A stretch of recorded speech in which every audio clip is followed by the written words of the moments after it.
बीते कुछ दिनों में सोशल मीडिया पर तेजी से फैल रही ये खबर से आपका वास्ता भी हुआ होगा कि कैसे एक पुलिसकर्मी को मिनिस्टर के बेटे पर कानून लागू करने के कारण उसका ट्रांसफर कर दिया गया, जिसके बाद उन्होंने खुद रिजाइन दे दिया। ये पहली बार नहीं है जब ऐसी कोई घटना सामने आई हो जहां पर किसी पॉलिटिशियंस के इन्फ्लुएंस ने अफेक्ट करा हो पुलिस के कामों में। मुंबई में भी कुछ दिनों पहले कुछ ऐसी ही घटना सामने आई जब वहां के पुलिस कमिश्नर ने अपने 10 डिप्टी कमिश्नर्स का ट्रांसफर करना चाहा स्टेट के अंदर ही। होम मिनिस्टर को ये बात कुछ पसंद नहीं आई और मामला चीफ मिनिस्टर के पास पहुंचा। तो वहाँ के चीफ मिनिस्टर श्री उद्धव ठाकरे जी ने ये जो ट्रांसफर थे रद्द करवा दिए। अब सवाल ये उठता है कि मिनिस्टर्स को इतनी पावर क्यों है कि वो पुलिस डिपार्टमेंट में दखलंदाजी करें और उसे अपने मन मुताबिक चलाएं। किसी कमिश्नर या फिर किसी स्टेट के डीजीपी को, जो कि उस स्टेट का पुलिस का बॉस है, उसे चीफ मिनिस्टर या होम मिनिस्टर की परमिशन लेनी पड़ती है अपने किसी ऑफिसर का ट्रांसफर करने के लिए। क्या किसी कमिश्नर या डीजीपी को पॉलिटिशियन से बेहतर परख नहीं अपने ऑफिसर्स की और उनकी कैपेबिलिटीज की? कितना सही है इन मिनिस्टर्स का ये डिसाइड करना कि कौन सा पुलिस ऑफिसर कहाँ रहेगा? क्या ये पुलिस हमारी रक्षा के लिए बनी है, law order and peace maintain करने के लिए बनी है, या फिर इन मिनिस्टर्स की प्राइवेट फोर्स है जिसे ये जब चाहे, जहां चाहे, जैसे चाहे यूज कर सकते हैं?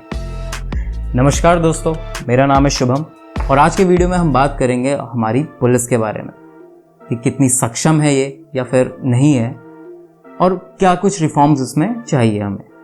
भारत में अगर पुलिस की बात करें या पुलिस का नाम ले तो मन में कुछ ऐसी चीज़ें आती हैं कि भाई करप्ट है, इनएफिशिएंट है, इनसेंसिटिव है और फ्रेंडली तो बिल्कुल नहीं है। तो भाई आप कोसों मील दूर रहना चाहोगे पुलिस वालों से। तो कुछ ऐसी इमेज बनी हुई है। पर इसका मतलब ये भी नहीं है कि सारे पुलिस वाले एक जैसे ही हैं। कुछ अच्छे पुलिस वाले भी हैं हमारे डिपार्टमेंट में, जिनके कारण थोड़ा बहुत जो विश्वास बना हुआ है पुलिस पर वो है। बट मेजॉरिटी ऑफ पुलिस या फिर जो डिपार्टमेंट है उसकी इमेज कुछ ऐसी ही बनी हुई है। तो इसका क्या रीज़न है? एक स्टेट की पुलिस का हेड होता है उस स्टेट का डायरेक्टर जनरल ऑफ पुलिस, यानी डीजीपी। यूँ तो ये आईपीएस अफसर होते हैं, यूपीएससी का एग्जाम पास करके आए होते हैं, सरकारी अफसर हैं तो कोई निकाल नहीं सकता। पर पॉलिटिशियंस के हाथ में जो सबसे बड़ी पावर है वो है डीजीपी रैंक तक के ऑफिसर्स का ट्रांसफर कर पाना। इवन किसी सीनियर अफसर, डीजीपी या कमिश्नर या किसी सीनियर अफसर को अपने किसी जूनियर ऑफिसर्स का ट्रांसफर करना है उनकी परफॉर्मेंस बेस पर, उनके मेरिट बेस पर, तो भी उन्हें मंजूरी चाहिए चीफ मिनिस्टर या होम मिनिस्ट्री की। हर बार जब भी किसी प्रदेश की सत्ता बदलती है तो बाकी राजनीतिक पदों के अलावा सबसे पहले बदलता है वहां का डीजीपी। उत्तर प्रदेश सरकार में भी अभी कुछ ऐसा ही हुआ। योगी जी जब सत्ता में आए तो अपने साथ उन्होंने डीजीपी भी चेंज करे, मानो ये भी कोई राजनीतिक पद हो। और ऐसा यूपी में ही नहीं बल्कि लगभग हर स्टेट में ऐसा होता है।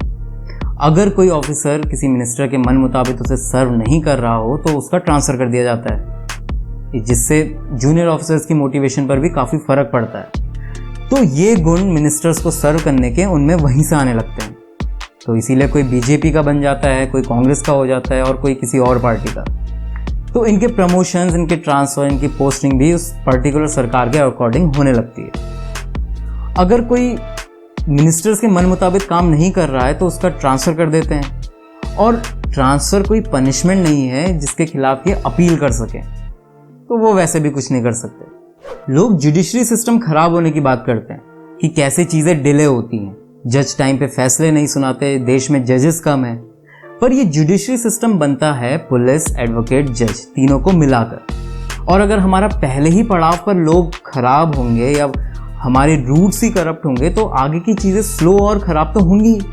तो ये ऐसा मॉडल कैसे बन गया इंडिया के जुडिशरी सिस्टम का, इवन ब्यूरोक्रेटिक सिस्टम का? क्योंकि आईएएस और बाकी ब्यूरोक्रेट्स भी इसी के अंडर आते हैं जिन पर पॉलिटिशियंस का काफ़ी हद तक इन्फ्लुएंस है। और ये आईएएस और आईपीएस बनते कैसे हैं? हमारी सिविल सर्विसेज एग्जाम्स के थ्रू, जिसकी नींव रखी थी 19वीं सेंचुरी में ब्रिटिशर्स ने। उन्होंने जो भी हमारा सिविल सर्विसेज का सिस्टम था वो ऐसा बनाया ताकि हम लोग सर्व कर सके ब्रिटिशर्स को। उन्होंने पुलिस बनाई ताकि उन्हें प्रोटेक्शन मिल सके इंडियन से। और ये चीज़ें आज भी चल रही हैं। हमारी पुलिस पॉलिटिशियंस को सर्व करती है रादर देन जनरल पब्लिक के। हमारे पुलिस स्टेशन पर वैसे ही स्टाफ की बहुत भारी कमी है। और एक रिपोर्ट के हिसाब से देश में लगभग 9 लाख पुलिस कर्मचारियों की कमी है और जितने हैं उनमें से 57,000 पुलिस कर्मचारी 21,000 VIPs को कवर देने के लिए लगे हुए हैं। इसका मतलब देश में 144 पुलिस कर्मचारी हैं पर 1 लाख लोगों में और आइडियल कंडीशन के हिसाब से होने चाहिए 222 पुलिस कर्मचारी और अंडर स्टाफ होने के कारण उन्हें ओवरटाइम करना पड़ता है। हमारे पुलिस कर्मचारियों को एक दिन की भी छुट्टी नहीं मिलती। उन्हें हफ्ते में 7 दिन काम करना पड़ता है। इवन कई बार तो उन्हें 14 से 18 घंटे तक की ड्यूटी भी करनी पड़ सकती है और ये सब चीज़ें अफेक्ट करती हैं उनकी वर्किंग कैपेबिलिटीज़ पर, देश और नागरिकों की सेफ्टी पर, जिससे डायरेक्ट फर्क पड़ता है देश के विकास पर। हम चाहते हैं कि इन्वेस्टर्स आए, हमारी कंट्री पर बिजनेस सेटअप करें, यहाँ पर फैक्ट्रियाँ लगाएं। ईज ऑफ इकोनॉमी के चलते हम चाहे उन्हें कितना ही टैक्स एग्जेम्पशन दे दें, कितने ही उन्हें रूल्स को लीनियंट कर दें, बट अगर हम उन्हें सेफ्टी प्रोवाइड नहीं करा पाए, देश में अगर अनसेफ माहौल रहेगा तो कोई भला क्यों आएगा। इसका ताज़ा एग्जाम्पल हम ऐसे देख सकते हैं कि कोविड के कारण जब चाइना से कई सारी कंपनीज बाहर निकली तो उनके लिए एक आइडियल कंट्री होनी चाहिए थे हम, बट वो गए कहाँ? Taiwan, Mexico, Thailand, Japan. इसके साथ साथ ये टूरिज्म को भी काफ़ी अफेक्ट करता है। शायद ही कोई सोचे पाकिस्तान या अफगानिस्तान टूरिज्म पर्पस से जाने के लिए, और हमारे साथ भी कुछ ऐसा ही हो रहा है। 2014 में मोदी जी ने स्मार्ट पुलिस बनाने की बात कही थी।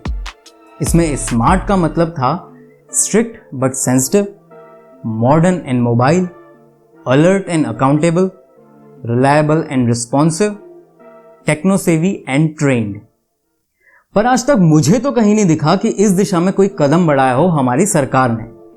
हमारा इंडियन पुलिस एक्ट भी चल रहा है 1861 के पुलिस एक्ट पर, जो कि बनाया था ब्रिटिशर्स ने अपनी प्रोटेक्शन के लिए इंडियन नागरिकों से।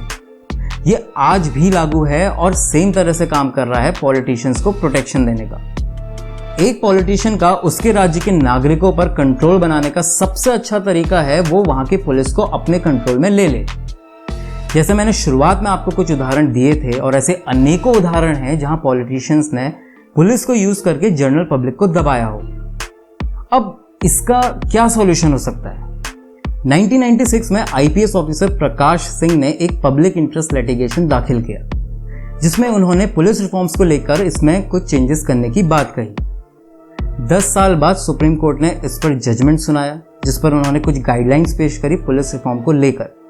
इसमें 7 डायरेक्टिव्स दिए गए, जो कि यहाँ पर मैं कुछ मेंशन करना चाहूँगा शॉर्ट में। पहला डायरेक्टिव दिया गया जिसमें कहा गया कि पॉलिटिकल कंट्रोल को लिमिट किया जाना चाहिए। जो पॉलिटिशियंस का हस्तक्षेप है पुलिस के मामलों में उसे कम करने की बात की गई। दूसरे डायरेक्टिव में कहा गया अपॉइंटमेंट और ट्रांसफर मेरिट के आधार पर हो, पूरी तरह से ट्रांसपेरेंट। तीसरा डायरेक्टिव दिया गया जिसमें कहा गया मिनिमम टेन्योर फिक्स हो 2 साल तक, चाहे वो कोई DGP हो, SHO हो या सीनियर ओहदे का कोई पुलिस ऑफिसर जिनकी ज़्यादा रिस्पॉन्सिबिलिटीज़ होती हैं। इससे होगा क्या कि एटलीस्ट उन्हें ये रहेगा कि 2 साल तक कोई उन्हें हटा नहीं सकता, तो वो लोग अपना काम बिना किसी पॉलिटिकल इन्फ्लुएंस के कर पाएंगे या ये पॉलिटिकल इन्फ्लुएंस कम हो जाएगा।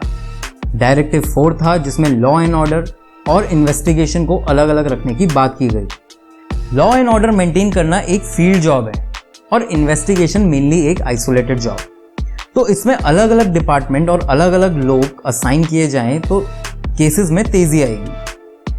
डायरेक्टिव 5 जिसमें कहा गया एक फेयर एंड ट्रांसपेरेंट सेटअप बनाया जाए, पुलिस एस्टेब्लिशमेंट बोर्ड बनाया जाए जो ट्रांसफर्स, पोस्टिंग्स, प्रमोशंस जैसे मैटर्स को फेयरली रिजॉल्व करेगा।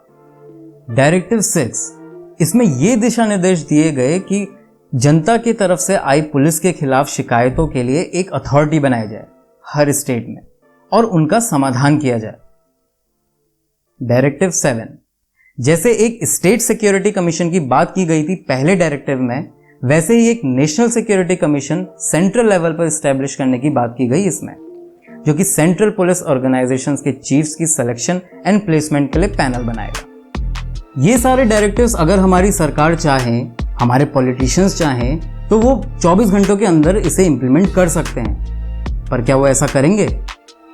क्या पुलिस रिफॉर्म्स जैसे मुद्दों पर बात करेंगे? हमारी पुलिस को दिए जाने वाले बजट का मात्र 14% ही खर्च हो पाता है, तो बाकी का पैसा कहाँ जाता है? मुझे लगता है इन 7 डायरेक्टिव्स के अलावा हमें एक इलेक्शन कमीशन जैसे एक पुलिस कमीशन भी बनाना चाहिए, जो कि एक इंडिपेंडेंट कॉन्स्टिट्यूशनल बॉडी होगी, जिसकी खुद की पावर होगी, ना कि कोई पॉलिटिकल या पॉलिटिशियन इन्फ्लुएंस के अंडर। इसके अलावा पुलिस सेवा का भी फीडबैक लेना चाहिए जनता से। एक कोई ऐसा सर्वे करवाना चाहिए जिसमें जनता से पूछा जाए कि उनकी कोई प्रॉब्लम्स कितने सेटिस्फैक्टरी ढंग से रिजॉल्व हो पाए। ये नॉर्मली भी जनता पुलिस का काम देखती है सड़कों पर या आए दिन, तो उनसे पूछा जा सकता है कि उन्हें कितना सेटिस्फैक्टरी लगता है पुलिस का काम। पुलिस को पॉलिटिशियन से इंडिपेंडेंट तो बनाना ही चाहिए, इसके साथ साथ उन्हें प्रोफेशनल भी बनाना चाहिए। प्रोफेशनल से मेरा मतलब है उन्हें अपने इमोशंस पर कंट्रोल रखकर काम करना होगा।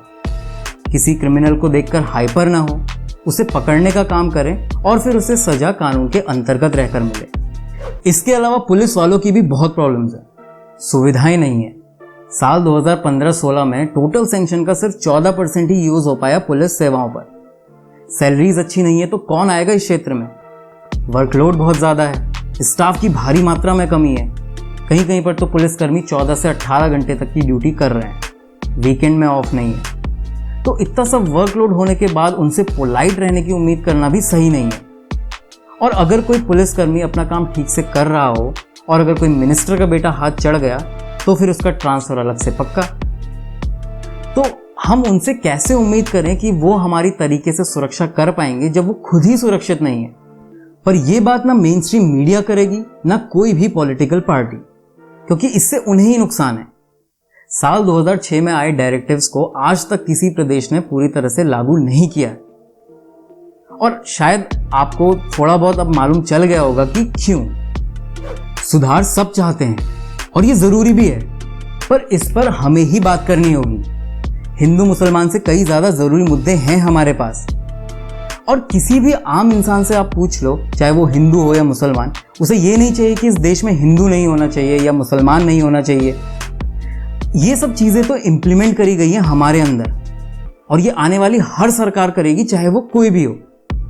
एक आम इंसान को चाहिए खाने पीने, रहने और सुरक्षा की अच्छी व्यवस्था। और जब तक ये मूलभूत चीजों पर हम रिफॉर्म्स नहीं लाएंगे तो हमारा देश एक डेवलपिंग कंट्री से कभी डेवलप्ड कंट्री नहीं बन पाएगा। एक कॉन्वर्सेशन स्टार्ट करनी होगी, तभी शायद हमारे नेता लोग इस बात पर ध्यान दें और कुछ बदलाव आ पाए। पुलिस ऐसी हो जिसका अपराधियों में डर हो और आम जनता में विश्वास। एक रूलर्स पुलिस ना होकर एक पीपल्स पुलिस हमें चाहिए। आपके इस बारे में क्या ख्याल है, मुझे कमेंट सेक्शन में बताइए। अगर ऐसी ही वीडियोस आप और देखना चाहते हैं तो सब्सक्राइब टू शूट इनसाइट। मैं आपको मिलूंगा एक नई इनसाइट के साथ। वीडियो को अपना समय देने के लिए बहुत बहुत धन्यवाद।